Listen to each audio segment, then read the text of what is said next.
How I Rescued a Fallen Angel. Midnight. The clock struck 12. I lay in bed, tossing and turning, wishing sleep would come. Then, the sky suddenly opened up, and a beam of yellow light shot to the ground like a sword. Cool, I thought. A UFO. I jolted out of bed instantly and ran outside. Feet slapping the wet grass, I made my way towards the light. It wasn't a UFO. I found someone there instead. Someone with wings. He was handsome, with the softest blue eyes I had ever seen, and tousled blonde hair. His wings shimmered in the moonlight, white and silky, like dove wings. He was also groaning in pain. A gash sliced his throat and was oozing blood. I didn't know what to do with him, so I dragged him all the way back to my house. The wooden shed where my father kept his tools was musty, but it was cloaked in shadow and a perfect place to hide him. I propped him up against the wheelbarrow. He moaned. I brought him water, food, whatever I could think of. He sipped from the cup. But then he started to grow stronger, sharper. His glow was brighter. Soon he had fully recovered. He was glowing as bright as the sun. Thank you, he boomed gratefully. How can I ever repay you?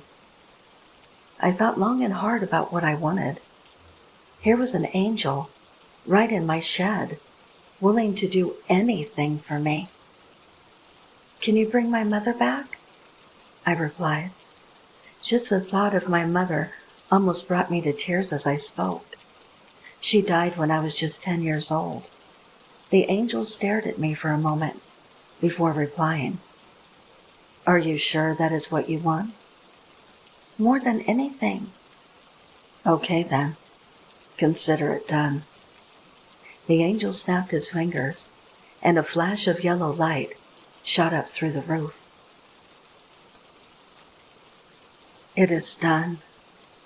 You will be reunited with your mother at midnight tonight. I couldn't hold back the tears anymore. All kinds of emotions overwhelmed me at once. Really? Thank you. Thank you so much, I cheerfully replied. It is I who is thankful. Without your help, I would have died. Remember, if ever you need me, just think of me in your mind, and I will come. We are linked now. Before I could reply, the angel was gone, in a bright yellow flash of light. As soon as it was midnight, there was a knock on the front door. When I answered it, my mother was standing there. Well, what remained of her anyway? She was a skeleton with blonde hair. Maggots squirmed about in her empty eye sockets. Hello, baby, she said. I slammed the door in fright and ran straight up to my bedroom. I thought of the angel to summon him, and he appeared as promised. What's up? That's not what I wanted.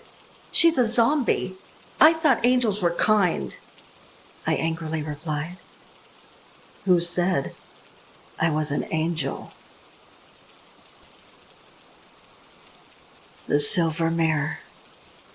I've heard tell of a mirror that has been cursed for over 500 years. A French noblewoman named Helene Bordeaux had delved too deep into the grimoires and forbidden texts of her family library and found ways to talk with the devil. The devil had no power over her. Merely reading from his own personal spell book did not give him any kind of direct control, but even listening to him speak was perilous enough. Her descent into madness, cruelty, and self-destruction is a tale for another time. Bordeaux's exploration of magic, however, managed to spread her spiritual corruption into the material world. Her personal effects became imbued and haunted by her sorcery. Her blue shell hairbrush drove its new bearers to take their lives. Cancerous growths grew in the throats of all who donned her diamond necklace. Her personal diary taunted its readers with graphic prophecies about the day they'd die. Most of the cursed objects were eventually hunted down and destroyed, or at least locked away where they could not rip and tear at the world's underbelly anymore. God can talk to people too.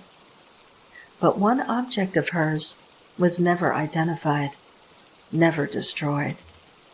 Bordeaux had been possessed of an elegant, full-length mirror trimmed with exquisite silver. This silver mirror showed people who they could be, if only they'd the will to do it.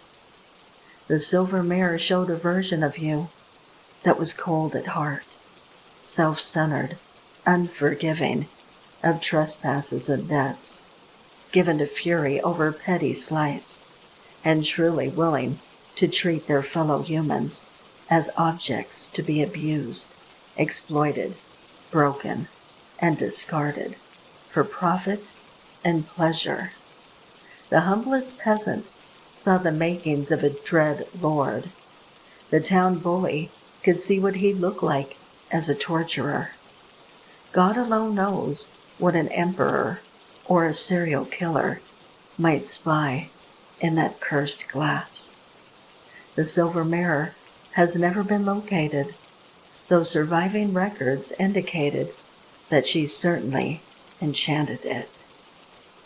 Most likely, it was sold and passed down through the years, gracing this bedroom and that bedroom, swapping families and homes at estate sales and auction houses. The prevailing theory among people who study this sort of thing is that as far as anybody can tell by casual observation, it's just a normal-looking glass. Nobody sees anything out of the ordinary when they look into the silver mirror. Am I the asshole for not including my friend at our reunion?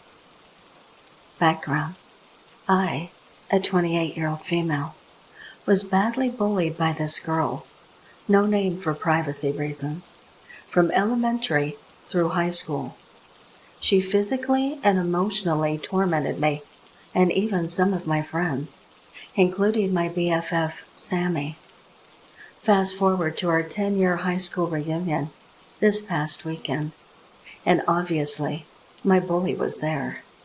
I immediately ran over to Sammy, and she said not to bother with the bully because she is a spineless coward. I don't know how Sammy was so calm, but I tried to figure out a way to put the past to rest. Maybe my bully had changed. Our bully was standing alone, so I bought her a drink and a peace offering. As she slurped down her margarita, she said, "Wow, Julie, you still don't have the guts to stand up to me, even now. You're the definition of pathetic." Then she started making fun of me when she walked back to all her friends. I was so done with her bullshit that I just walked away. I'm trying to be the bigger person. A half hour later, I noticed that my bully was becoming disoriented. I am a kind person, so I obviously went over and helped walk her to the woodshop classroom to get a change of scenery. She struggled and said to me, "Get your hands off me, you freak." I just smiled back at her, waiting until the paralytics took full effect. She couldn't move or speak, but she could hear, see, and feel everything around her. I dragged her to one table and turned on the saw. Carefully, I lowered the saw onto her abdomen and sliced deep enough for the intestines to be exposed. Then, I slowly dragged out her entrails and told her, "Who doesn't have the guts now?" Admittedly, not my best line, but all of a sudden I heard knocking at the door and panicked. I walked over and peeked at the bottom and saw Sammy's shoes. I only cracked the door, but Sammy pushed her way in, and this happened. Sammy: "What the F, Julie?" Me: "Sammy, I was just, it was too much. I couldn't take it. She tormented me, us, for years." Sammy: "I can't believe it though. Why did you start without me? This is a huge moment, and you didn't include me?" Then Sammy pulled a scalpel out of her purse. I tried to explain that she was clearly still alive enough to continue dissecting, which she happily partook in. However, every time I text her now, she has the nerve to text me a picture of our bully's dismembered shoulder that she keeps in her freezer. So, clearly she's still mad. I don't even know what to do. So guys, am I the asshole for not including Sammy, even though she didn't ask to be included?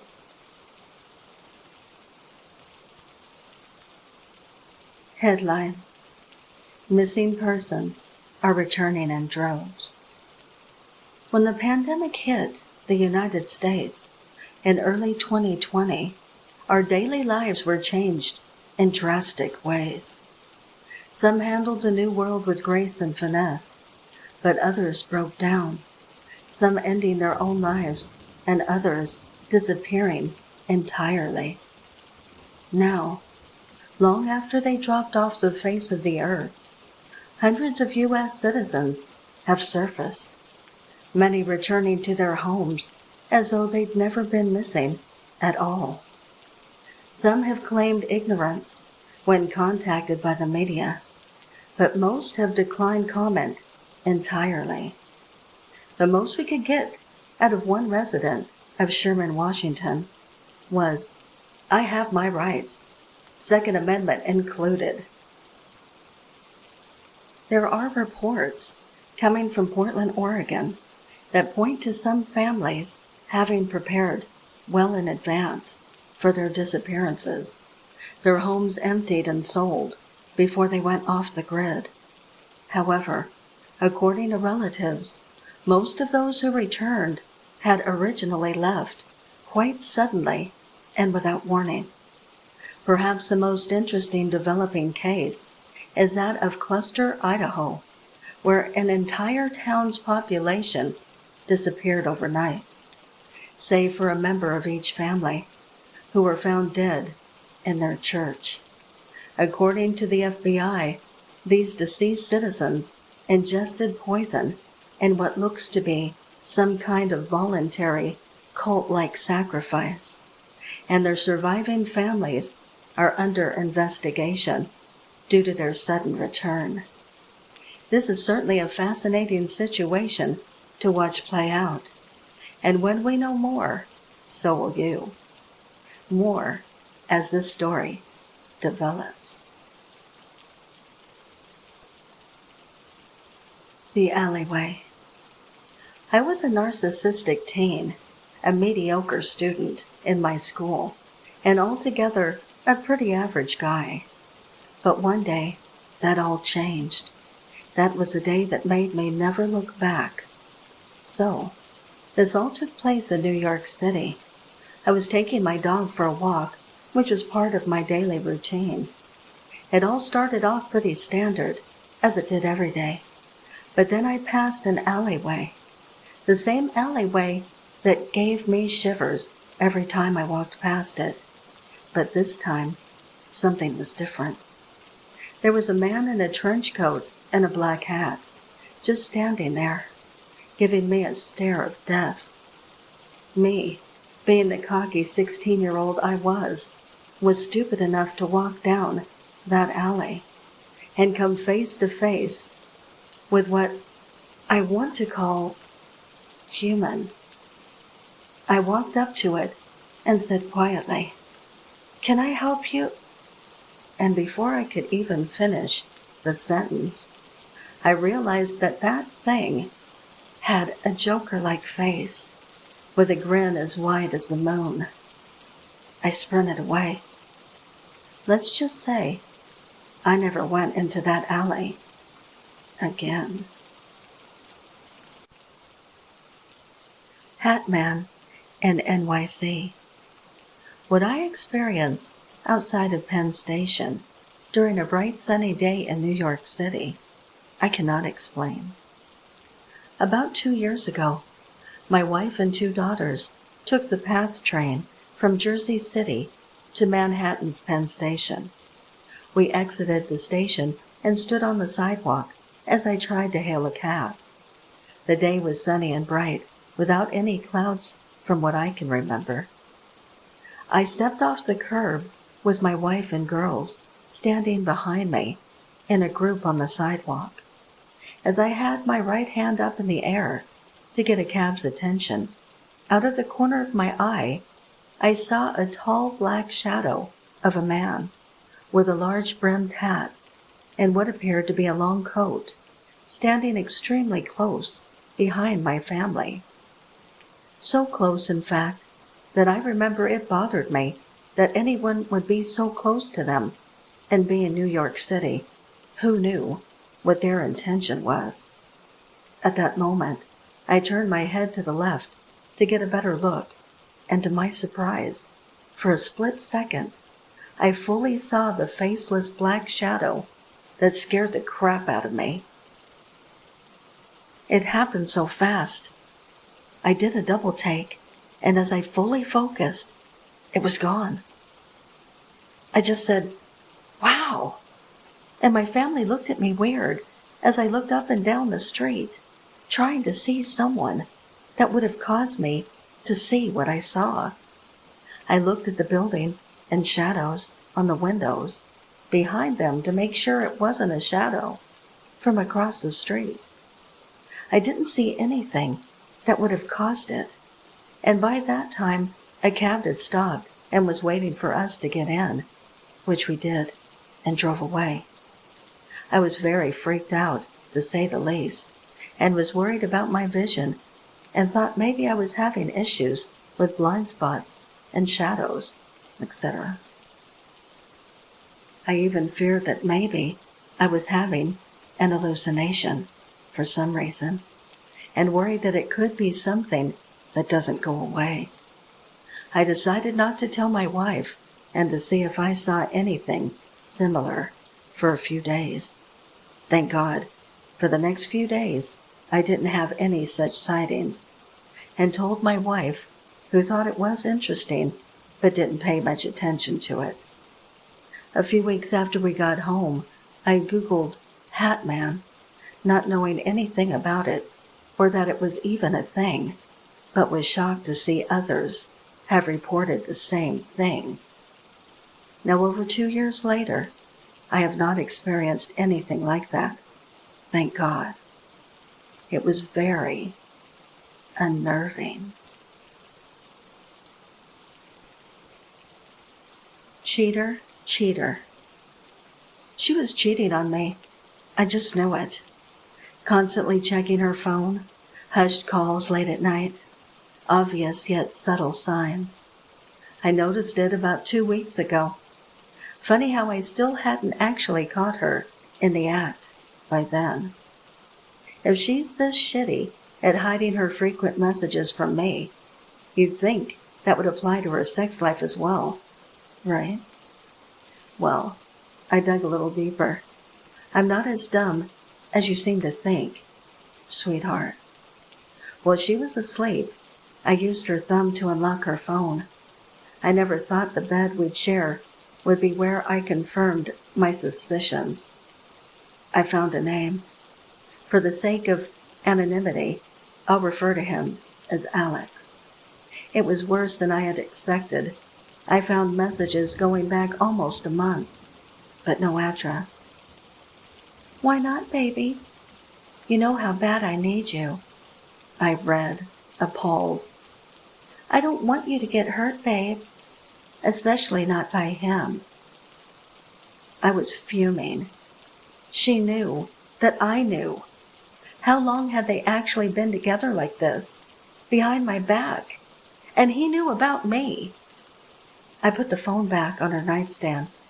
Her delicate frame lay next to me, and I couldn't even look at her without wanting to scream, yell all the things I wanted to do to her newly exposed boy toy. The next day, after some sleep, I decided to plan my revenge. I needed them both in the same place. But how? I don't have his address, and I doubt she plans on leaving anyway. Then it hit me.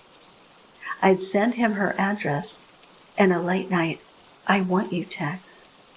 Of course, I had to make sure she couldn't interfere. It's surprising how easy it is to mix chloroform. Such a dangerously useful chemical, and you could mix it in your basement if you needed. All I had left to do was wait until I could catch her off guard. They both woke up gagged and tied in chairs. Their desperate, muffled screams made me grin with anticipation. They thought that they were going to get away with this. My girlfriend and some random stranger? No, that just wouldn't do. They needed to suffer, to feel the way I did. I won't be giving details, but let me just say that by the time I was done, they were almost unrecognizable. They never caught me for it, nor will they find evidence incriminating me. I've been covering my tracks for a long time. She was my girlfriend. I loved her to death. But the only thing she called me is stalker.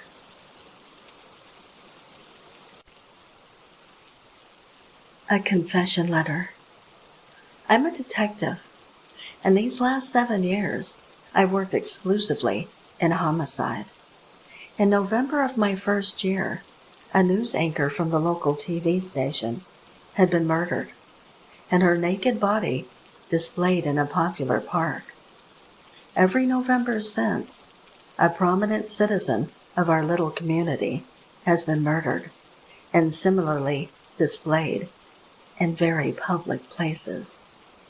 I've been on the team working the case from the start, and though it pains me to admit, up to this moment, we've yet to come across a single clue as to whom the killer might be.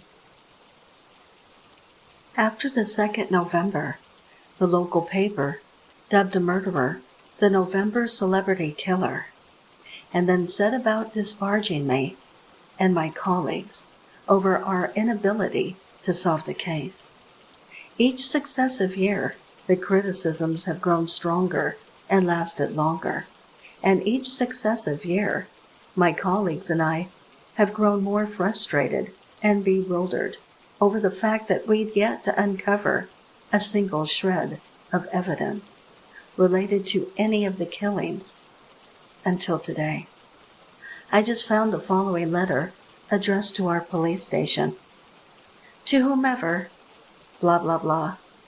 Not being one to bury the lead, I am the November Celebrity Killer.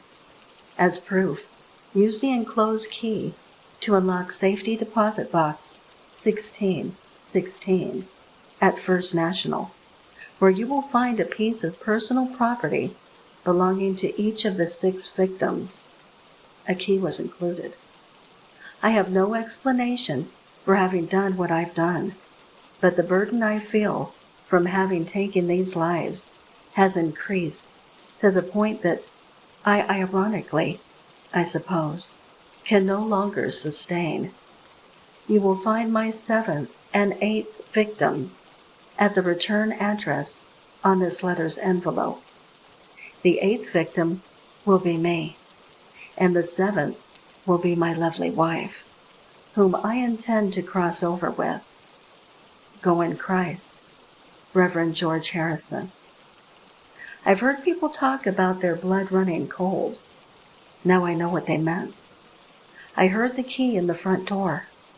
My husband returning from his errands, no doubt, one of which had been carrying the stack of mail from the foyer table to the post office, except for the one he'd accidentally dropped on the foyer floor. I was in the den. My service revolver was upstairs, locked away in my bedroom closet. The foot of the stairs was near the front door, the door my husband had just entered. My training kept trying to kick in, but my heart kept getting in the way.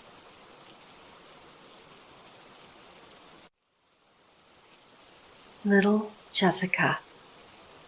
Little Jessica was smiling as she happily skipped around the room. It had been an eventful day for her, but finally, Jessica was able to do what she wanted to do. She loved fun. She loved games. She loved doing things that made her happy. And this, skipping around the room, was making her happy. After a few minutes, Jessica stopped her skipping and turned to face the middle of the room. Now, my precious dolls, it is time to play a game again. I'm going to skip around the circle once more, and anyone that makes a move is going to pay a price. Remember, this is a fun time, a happy time, and if you disrupt my happy time, I'm not going to be happy anymore, am I? Jessica started with a slow walk, but then the skipping soon returned. With that, the smile on Jessica's face returned as well. But out of the corner of her eye, Jessica saw some movement. She stopped her skipping and turned towards the circle. The movement came from the far side, so Jessica started a long, slow, methodical walk towards where she thought she saw the movement. Dollies, I told you what would happen. Kelly, you moved and made me unhappy. Look at you now. Kylie, you moved. Rebecca, you moved. Nearly all of you have moved and made me unhappy. And look at you. But Lauren, sweet Lauren, I thought you were different. I thought you knew how not to move. But I saw you. Out of the corner of my eye, I saw you. And now, you have made me unhappy. Jessica walked around to the other side of the circle. Next to her was a bench, and on that bench was the implement that she had used on all of the others, a large sharp pair of scissors. Jessica opened the scissors up and marveled at them. She then closed the scissors and turned them over in her hands. Jessica did this several times before turning to Lauren. Jessica raised her hands, and down came the scissors. Again, repeatedly, and viciously, Jessica did what she needed to do with the scissors. After several minutes, Jessica put the scissors down, looked around, smiled, and started skipping again. 2 hours later, inside the classroom at Huntington Elementary stood Sergeant Davis of the local police, the school principal, and a janitor. Sergeant Davis turned to the janitor and asked, "Is this room exactly as you found it?" "Yes," said the janitor. "I entered the classroom at 4 p.m. to start my cleaning and saw all of the blood and all of the students, including the teacher, tied up in that circle. I immediately ran out of the room, threw up, then called you guys and the principal." Principal, have you done your head count yet? The principal responded, Yes, I have. This appears to be all of Miss Gray's kindergarten class, except for one little girl, a sweet little girl named Jessica. I have no idea where she is. Am I the asshole for leaving my fiance 2 weeks before our wedding? I, a 32-year-old male, just left my fiance, a 30-year-old female, of 6 months. We were due to get married in 2 weeks, and I just packed up my stuff and left while she was at work. No goodbyes, no note, no nothing. It wasn't an easy decision to make, but it was the only one I felt I had. I met my fiancé a year ago on a dating website. She messaged me using some cheesy pickup line, and I thought it was hilarious, so I responded. We talked on the site for a week before deciding to meet in real life.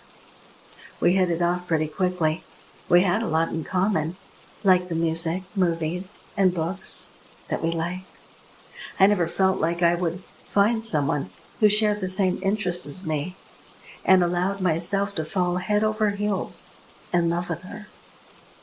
It wasn't long before I surprised her with a top drawer in my dresser and a toothbrush. She spent every weekend with me, and some weekdays too. However, I had never been to her apartment, and whenever I asked to go over there, she would give me some excuse as to why I couldn't. It was a minor point of contention, but one that I overlooked in the name of true love. Anyway, when we hit the 6-month mark, I knew that I wouldn't want to spend my life with anyone else, and I proposed to her, and she said yes. I asked her about living arrangements, whether she should move in with me, I with her, or if we would get an apartment together. She told me that she would move in with me, but she wanted to keep her old apartment. Honestly, it hurt when she said that. It felt like she was keeping her apartment as a safety net. I mean, I sort of understood. Our relationship was moving very quickly, but I was ready to commit 100% to her, and it felt like she wasn't in the same mindset. I tried to ignore the negative feelings, but it got to the point where I needed to know why, so I did something stupid. I followed her to her apartment yesterday, and while she was at work today, I broke in.